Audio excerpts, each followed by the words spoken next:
Aïssa n'était pas revenue dans cette maison depuis 10 ans. Et pourtant, en franchissant le seuil, elle sut que la maison, elle, ne l'avait jamais quittée. Ibrahima ne se leva pas pour l'accueillir. Il la regarda comme on regarde un souvenir qu'on aurait préféré oublier. Mariam détourna les yeux.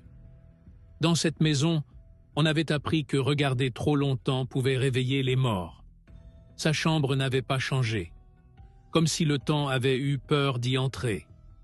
Le miroir était recouvert d'un tissu. Aïssa sentit son cœur se serrer. La nuit tomba lourdement. Et avec elle, les bruits que personne n'admettait entendre. Des pas dans le couloir, trop lents, trop réguliers.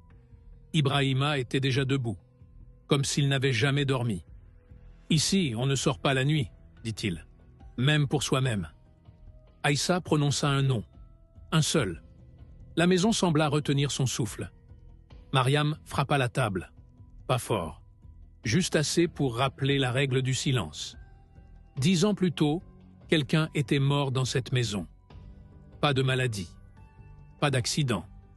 Et depuis, personne ne se regardait plus vraiment.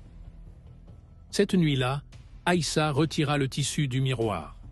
Son reflet mit une seconde de trop à la suivre. Derrière elle, quelqu'un souriait. Elle ne se retourna pas. « Pourquoi êtes-vous parti sans moi ?» Aïssa comprit. Ce n'était pas la maison qui était hantée. C'était la famille. Au matin, elle força ses parents à regarder le miroir. Ibrahima ferma les yeux. Mariam pleura pour la première fois. Ils avaient choisi le silence plutôt que l'aide. Et quelqu'un était mort seul. Le miroir se fendit. Pas sous la colère. Sous la vérité. Ibrahima parla enfin. Sa voix tremblait plus que ses mains. Pour la première fois depuis 10 ans, ils se regardèrent vraiment. Le silence n'était plus une arme. Il devenait un deuil. Dans le miroir, le sourire disparut. Le pardon ne vint pas. Mais la vérité, oui. Cette nuit-là, aucun pas ne résonna. Aïssa fit sa valise. Elle n'était pas revenue pour rester. Elle laissa une phrase écrite à la main. « Regardez-vous. C'est ainsi que les morts partent. » Le miroir resta découvert.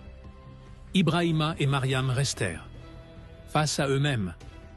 La maison ne murmurait plus. Elle attendait. Certaines présences ne partent jamais. Elles cessent juste de faire mal. Aïssa marcha, sans se retourner. Dans le reflet, une silhouette fit un signe d'adieu. Parce que ce ne sont pas les maisons qui enferment les morts, mais les familles qui refusent de se regarder.